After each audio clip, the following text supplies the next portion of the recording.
প্রিয় দর্শক, আজকে আমরা শিল্পী মমতাজকে নিয়ে কথা বলবো। আমার বন্ধু-বান্ধবদের মধ্যে অনেকেই জানেন আমি মমতাজের একজন ফ্যান। তার গান আমার পছন্দ সেটা নয়। তার কিছু গান আমার পছন্দ। কিন্তু গণমানুষের সঙ্গীত শিল্পী হিসেবে মমতাজের প্রতি আমার একটা আলাদা টান সবসময় ছিল এবং এখনো আছে। মমতাজ এবং তার মতো যারা শিল্পী, যারা বাংলাদেশের গ্রামগঞ্জের বিভিন্ন ধরনের মানুষের সঙ্গীত, তাদের আত্মার ক্ষুধা মেটান, তাদের প্রতি আমাদের দায়বদ্ধতা আছে।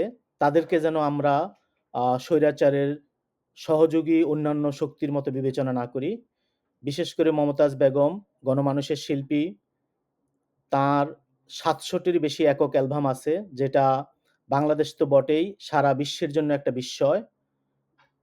মমতাজের উত্থান একজন গণমানুষের শিল্পী হিসেবে বিখ্যাত সঙ্গীত শিল্পী আব্দুর রশিদ সরকার এবং মাতাল রাজ্জাক দেওয়ান তার গুরু ছিলেন, সঙ্গীত গুরু ছিলেন। সব দিক বিবেচনা করে আমি সবাইকে আহ্বান জানাবো যে স্বৈরাচার সরকারের অন্যান্য সহযোগীদের মতো যেন মমতাজকে বিচার না করা হয়। কারণ মমতাজ এবং তার মতো শিল্পীরা বাংলাদেশের অ্যাসেট, এরা আমাদের গর্ব। মমতাজের শিক্ষা-দীক্ষা বা রাজনৈতিক আচার-আচরণের কারণে অনেকেই তার প্রতি ক্ষিপ্ত। হয়তো তার শিক্ষার কারণেও অনেকের মধ্যে আমি অভিযোগ দেখেছি যে বাংলাদেশে আ অশিক্ষিত বা অল্প শিক্ষিতদের প্রতি মানুষের যে একটা আ চাপা ক্ষোভ বা রাগ, বা মনে করে যে অযোগ্য লোক আ অ অপ তার মা যোগ্যতার চেয়ে বেশি ক্ষমতা বা আ সুযোগ সুবিধা পাচ্ছে। সেটা অমূলক কিছু না। কিন্তু একই সাথে আমাদের মনে রাখতে হবে, কাউকে যখন আমরা শিক্ষার ব্যাপারে আ অভিযুক্ত করি, সেই ক্ষেত্রে আমাদেরকে দেখতে হবে যে রাষ্ট্র কি আমাদেরকে শিক্ষার সুযোগ দিচ্ছে। যেমন আপনি যদি মনে করেন যে ডিগ্রি বা মাস্টার্স পাস ছাড়া কারো সংসদ সদস্য বা জনপ্রতিনিধি হওয়া ঠিক না, তাহলে আগে আপনাকে নিশ্চিত করতে হবে যে রাষ্ট্র ব্যবস্থা আপনার ডিগ্রি বা মাস্টার্স পাস করার নিশ্চয়তা দিচ্ছে এবং কোনো নাগরিক সে সুযোগ নেয় নাই, সে কারণে সে ডিগ্রি বা মাস্টার্স পাস করতে পারেনি। সেই ক্ষেত্রে তাকে বঞ্চিত করা যেতে পারে। কিন্তু এর আগে নিয়ম করে জনপ্রতিনিধি নির্বাচনের জন্য ডিগ্রি পাস বা মাস্টার্স পাস আইন করা, সেটা আমার মতে ঠিক নয়। কারণ এটা অন্যায় হবে। কারণ সবার সুযোগ সমান না। শিক্ষা মৌলিক অধিকার, কিন্তু এটা আবার সুযোগেরও ব্যাপার। সবাই জীবনে একরকম সুযোগ পায় না। বিশেষত মমতাজ এবং দেশের প্রান্তিক জনগোষ্ঠীর মানুষ অনেকেই শিক্ষার সুযোগ বঞ্চিত। সেক্ষেত্রে তাদের প্রতি আমাদেরকে অবশ্যই কিছুটা নমনীয় হতে হবে এবং মমতাজের মতো শিল্পী, তার সকল দোষ ত্রুটি সত্ত্বেও মমতাজ বাংলাদেশের একজন অ্যাসেট। তার ব্যাপারে আমাদেরকে অবশ্যই আ কিছুটা আম কি বলবেন, নমনীয় দৃষ্টি দেখাতে হবে। স্বৈরাচারের অন্যান্য দোসরদের মতো তাকে আমরা বিবেচনা করলে হবে না। চলুন দেখি আ মমতাজের আরো কাজকর্ম এবং মমতাজ এখন কোথায় আছেন সে ব্যাপারে আমরা কতটুকু জানতে পারছি। আ অগাস্ট মাসের ১ম দিক থেকে যখন আন্দোলন, ছাত্র জনতার গণ অভ্যুত্থান বেশ মানে অদমনীয় গতিতে এগিয়ে যাচ্ছিল, তখন থেকেই স্বৈরাচার সরকারের অনেক সহকারী, সহযোগী তারা গা ঢাকা দিয়ে আছেন। মমতাজ তাদের মধ্যে একজন। এখানে আমরা দেশ রূপান্তরের আ ১১ই অগাস্টের একটা প্রতিবেদন দেখতে পাচ্ছি। তারা জানতে চাচ্ছেন মমতাজ এখন কোথায়? কারণ মমতাজের where abouts এখন জানা যাচ্ছে না। আবার আরটিভি বলছেন যে দেশেই তিনি আত্মগোপনে রয়েছেন। সো এক্ষেত্রে বোঝা যাচ্ছে মমতাজকে এখনো হয়তো আইনশৃঙ্খলা রক্ষাকারী বাহিনী আ খুঁজে পায়নি, বা পেলেও আমরা সেটা জানি না। তো আমি সবার প্রতি এই আবেদন রাখবো যে মমতাজকে আপনারা অবশ্যই তার প্রাপ্য অপরাধের জন্য প্রাপ্য শাস্তি দেবেন। কিন্তু একই সাথে সে যেন অতিরিক্ত শাস্তি না পায় এবং তার প্রতি যেন ঘৃণা বা বিদ্বেষের বহিঃপ্রকাশ আমরা না দেখি। চলুন দেখি মমতাজ যাদেরকে রিপ্রেজেন্ট করে এবং তার মতো আরো যারা শিল্পী আছেন তাদের ব্যাপারেও আমরা কিছু জানি।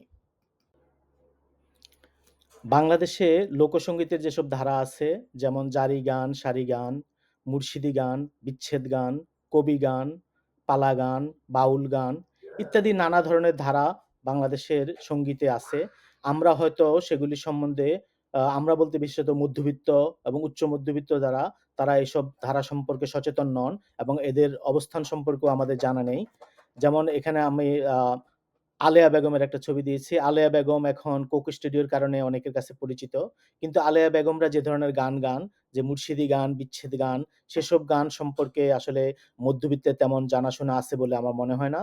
তারপরেও এই মধ্যবিত্তের বাইরে ১৮ কোটি মানুষের দেশে নিম্নবিত্ত এবং গ্রামে গঞ্জে বিভিন্ন ধরনের শিল্পী আছেন, যারা কবি গান, পালা গানের মাধ্যমে যেসব দার্শনিক চিন্তাভাবনা নিয়ে ডিল করেন, সেটা আসলে বাংলাদেশের অন্য কোনো গানের ধারায় দেখা যায় না।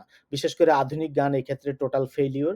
তারা আসলে মানে কোনোভাবেই এদের ধারে কাছেও যেতে পারে না। এবং এইসব গানের মাধ্যমে শিল্পীরা যেসব বিতর্ক নিয়ে আলোচনা করেন, সেগুলি অনেক ক্ষেত্রে যদি মধ্যবিত্ত জানতে পারে, তাহলে তাদের কাছে মনে হবে খুবই রেভলিউশনারি, খুবই আ কি বলবো এটাকে, সাধারণ বোধ বুদ্ধির অগম্য বিষয় নিয়েও তারা আ তর্ক-বিতর্ক করেন, গান করে থাকেন। যেমন কবি গানে আপনারা জানেন, পালা গানে আপনারা জানেন যে নারী-পুরুষ নিয়ে বিশাল দার্শনিক তর্ক আছে। তারপর শরীয়ত মারেফত নিয়ে বিশাল তর্ক আছে এবং এসব ক্ষেত্রে অনেক সময় আ অনেক ধরনের আইডিয়া ফ্লোট করা হয় বা আইডিয়া আসে বা তর্ক আসে, যেগুলি সাধারণভাবে মানুষ ব্লাসফেমি হিসেবে মনে করবে। তো আমাদেরকে বর্তমান সরকার এবং বর্তমানে এই ছাত্র গণ অভ্যুত্থানের প্রেক্ষিতে আমি আশা করব বাংলাদেশের এই ভয়েসগুলি যেন টিকে থাকতে পারে।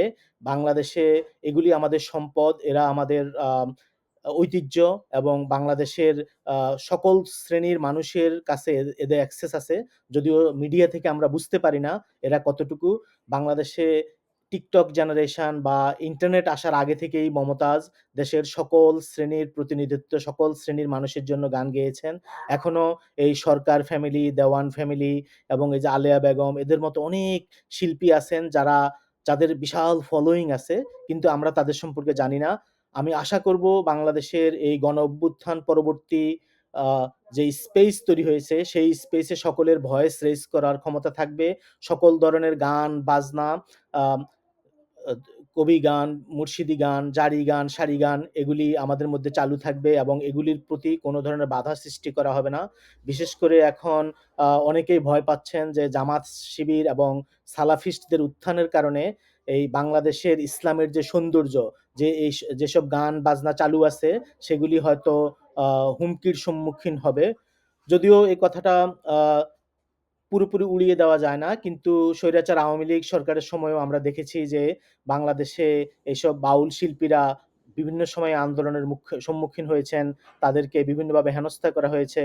তো আমি আশা করব যে বর্তমান জেন জি যারা বিভিন্ন বিষয়ে সোচ্চার, গণমানুষের কথা এবং গণমানুষের সমর্থন নিয়ে যারা এখন ক্ষমতায় আছেন, তারা সবাই এদের আ ভয়েসকে দমন না করে এদেরকে বাংলাদেশের সম্পদ হিসাবে রক্ষা করবেন এবং বাংলাদেশে যাতে এই ধরনের বিভিন্নমুখী আম প্রতিবাদ, প্রতিরোধ এবং গান, বাজনা এগুলি চালু থাকতে পারে, সেই পরিবেশ বজায় রাখবেন।